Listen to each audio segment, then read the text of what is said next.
Genshin Impact was released on September 28 of 2020 and largely scrutinized in the weeks prior to its launch for seemingly being a Breath of the Wild clone.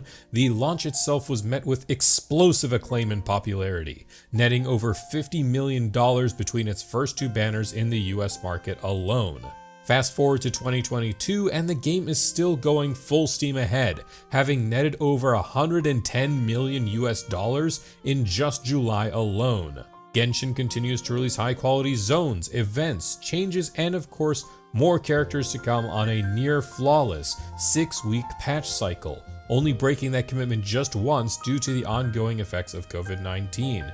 In fact, patch 3.0, 3.1, and 3.2 are all slated with 5-week patch cycles, perhaps as a way to make up for this lack of content in that recent time. By all respects, Genshin Impact has not only pushed the gacha genre of gaming to the next level, most notably in creating a game that runs well on both mobile and PC, but now it is safe to say that Genshin Impact is at the peak of the genre itself, similar to how World of Warcraft held and defined that role for the MMO genre for several years.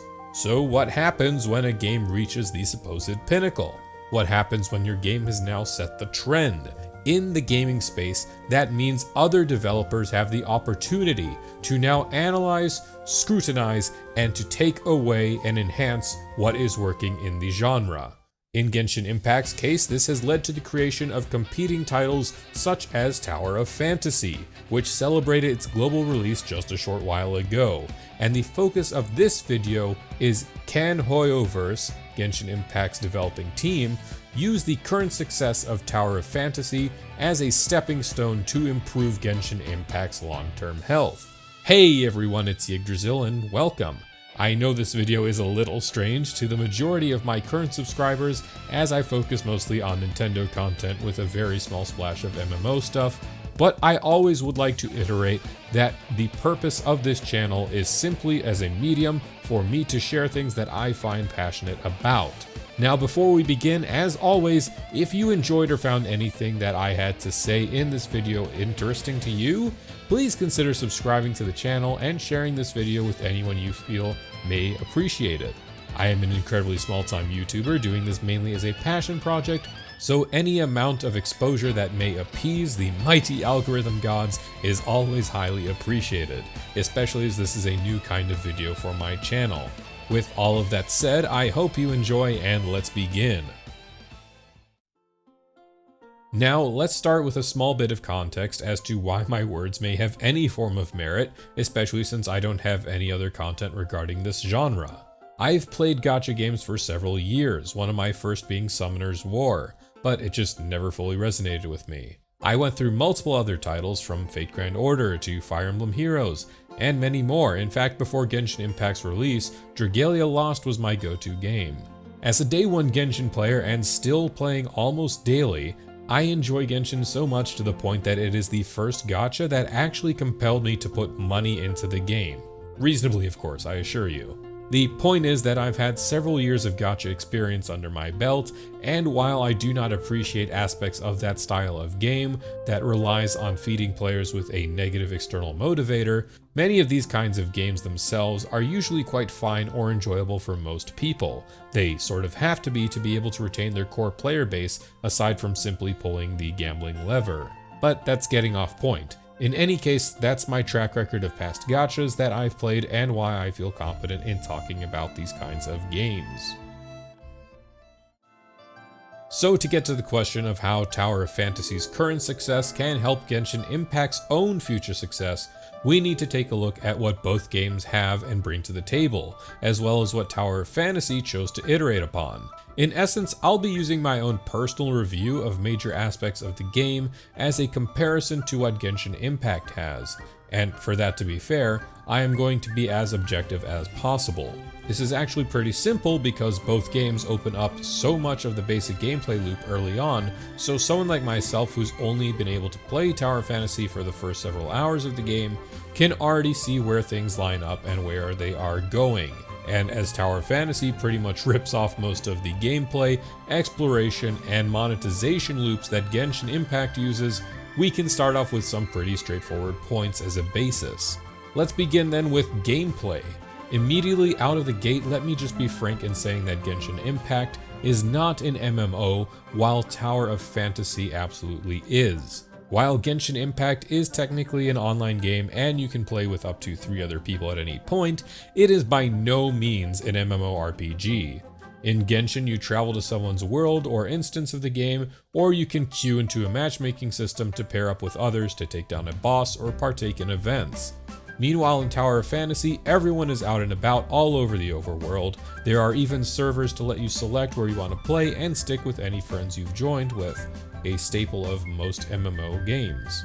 It is worth bringing this up because while there are many similar elements in both games, the very act of playing by yourself or with dozens upon dozens of completely random people at all times, and even just having a world chat, leads to a very different experience that can already affect the player's outlook. As a side note, each game also has a different appeal based on the type of fantasy each game encompasses. Genshin Impact zones are all reminiscent to and play off of the history of many real-world locations, while Tower of Fantasy embraces more of a cyberpunk meets sci-fi setting. Once you select your server in Tower of Fantasy, you have the same choice of picking between the male or the female character, like with Genshin, but you are also able to massively customize that character, and this is honestly one of Tower of Fantasy's greatest strengths, even if there are significantly less options for male customization. I wonder why. Genshin's Aether and Lumine are extremely fixated designs. They don't even have any alternate skins available yet, while you can actively swap out gear and fashion accessories in Tower of Fantasy. On top of that, if you ever feel like making changes to the character you designed, Tower offers players the opportunity to make these changes using resources that are actually pretty easy to acquire freely in the game. Meanwhile, in Genshin, you are hard stuck with the character that you picked all the way back when you didn't really know anything about the world. Yes, I picked Lumine, yes, I think she's awesome, but Aether's the canonical choice and it's a decision I still regret because heaven forbid I go against what's canon. Anyway, personal gripe aside, let's move on to the combat and controls. Immediately noticeable to someone who's played Genshin every single day is the control that you have. First up, the controls in Tower of Fantasy feel substantially less responsive overall as compared to Genshin's. While I can highly appreciate the infinite stamina while sprinting and really enjoy double jumping and the overall more floaty feeling of the game, platforming and climbing itself feels just a little bit off. I often found myself moving a little further than I intended. Exploring both games is a very strong point. There are many things to do, and these zones have various collectibles and chests just littered all around. However, there are some chests in Tower that just straight up are on timers, and it feels just rather jarring and quite frustrating for many players looking to fully explore a zone, and now here's a timer that says, hey, come back in 2.5 days. But I'll leave that as is. The starting zone in Tower Fantasy is actually quite nice and intriguing, and it does its job well of making you wander around and check things out. The music is pretty decent for the most part as well.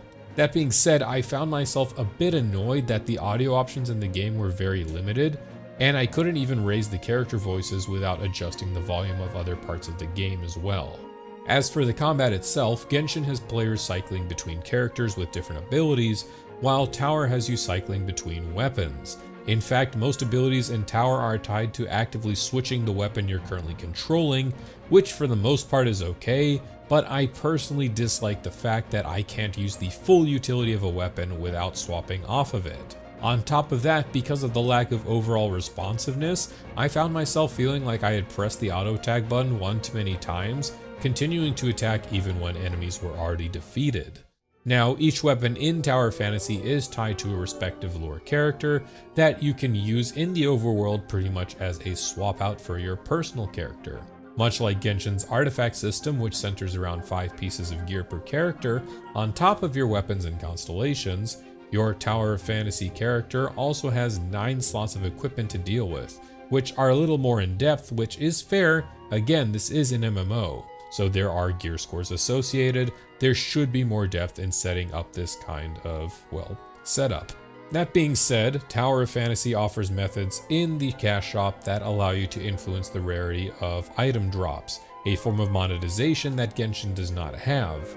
In fact, the in-game shop store itself is so much larger and offers quite a variety of items, but this is unfortunately where a lot of the usual gacha monetization sludge rears itself up. I'm talking about 13 currencies used in Tower's stores as compared to Genshin's 4. Each of these used for various banners and methods of making purchases, naturally obfuscating the actual prices of many of these items by having multiple points of conversion and values. Now, while you can most definitely wail away in Genshin Impact, that game doesn't have PvP and your choice to spend does not empower you over other people. If anything, I like to call Genshin's monetization system pay to flex, because you're really only flexing for yourself and your choice to spend only ever really affects you. There is no leaderboard unless you really just want to flex on your Spiral Abyss clear times. So where does this all lead up to? Most of what I brought up so far on Tower of Fantasy's side has seemed downright negative, but here's where I lead back into my main question. How can a game like Genshin Impact improve itself based off of its competitor? And that's exactly it, that there is a competitor. In many modern day markets, competition breeds excellency. I do not doubt that Genshin will continue to hold strong at first place for the years to come.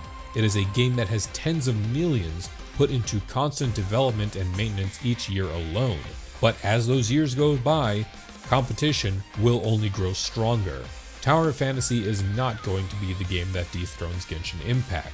It's already fallen quite hard in the ratings in China, where it's been out since December of last year, for many reasons, including multiple actual cases of plagiarism against Hoyoverse. If you want to know more about that, you can see this excellent video from Nerfa.me in the description below. But this video is not about Tower of Fantasy's shortcomings or wrongdoings, it's about what they chose to iterate on and bring to the table. I mentioned the ease at which you can customize and swap out the model of your character earlier, already a huge advantage over the hard-stuck choice that you have in Genshin, for example. Having the option to freely get an item that allows you to change your character at will is a very huge bonus in my opinion, because you never really had that option to see who was the canon character when you first booted up Genshin all those years ago, if you're an older player like myself. Pity rates cap out at 80 instead of Genshin's 90, and the Black Nucleus banner is a pretty nice backup system to let you earn a bunch of additional items with a chance of rare pulls, even though, let's be honest, it'll be probably junk most of the time. To my understanding, most if not all limited time SSR characters get shifted over into the standard banner after their release. Meanwhile, in Genshin, we have two special banners that often include one new character and one older, still limited character, where the only thing that changes is which 5-star it belongs to, and even the 4-star rates are the exact same, making it a very transparent cash grab. And no 5-star banner ever has been brought into the standard after the character's initial release. In fact, Tainari, the first 5-star Dendro unit, is going to be the first time where a character will be introduced to the standard banner when patch 3.0 drops in a few days after the release of this video, and I assume this is solely being done to have a 5-star Dendro unit represented on the banner in the first place. Meanwhile, fan-favorite character Zhongli will be showing up in his own banner for the 4th time in Genshin's history.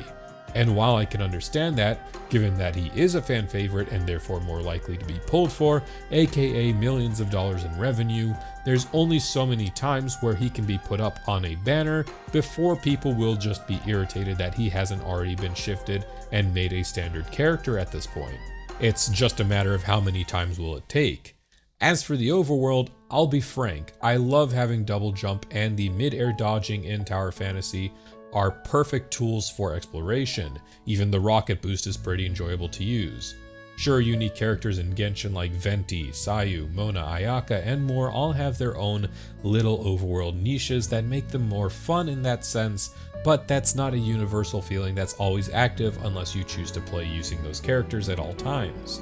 Mounts are also another big bonus that Tower of Fantasy has over Genshin, and while I can appreciate that Genshin urges on-foot exploration and makes the most of things with puzzles and resources scattered all over, after someone does those puzzles and really has all the resources they need from a zone, those zones will become a lot less desirable to have to spend time running around in, however insignificant that amount of time may be. Ground mounts are not only a great way to add to the already massive collectathon that Genshin Impact is, but imagine all of the mounts that could be absolutely freaking awesome. Running around on the back of Boreas or a little mini Dvalin even, or maybe even getting that special amount for a full 100% clear of a zone could be awesome.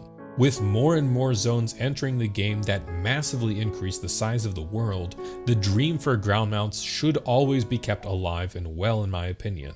And while I understand that this can incentivize having mounts potentially pop up on the store for real life currency, at least that's an item in a gacha game that is guaranteed for purchasing it, and much like some of the skins in the game, it is ultimately your choice as the player to make that purchase. Genshin has been very consistent in giving skins for both 4-star and 5-star characters with excellent detail and quality, so I don't see why they could do the same for mounts should they ever make their way to Teyvat. Lastly, please let us pet the animals. If Tower of Fantasy lets you pet the dogs, Hoyoverse, can you please let us pet the pets too? Now, do I expect anything like what I've suggested above to be something they may do? The answer is, who knows? If the system isn't broken, and the system is still, more importantly, pumping out hundreds of millions of dollars in revenue each year, why the heck are they going to change up the formula at all? But at the very least, the genre that Genshin has dominated uncontested since its launch is starting to reach the next stage, and with rising competition, who knows? Hoyoverse may be driven to respond in turn. And that's just about everything that I want to bring up. But tell me, do you have your own thoughts on anything I discussed, or is there something that you may feel a little differently on? Let me know in the comments below. You can also reach me on my Twitter, where I am far more active on a daily basis. If you enjoyed this video, please consider subscribing to my channel, where I'll be sure to make more videos about topics in gaming that interest me, and please feel free to share this video with any mutuals you think would be interested in what I had to present. Thank you very much for your time, and as always, have a great day.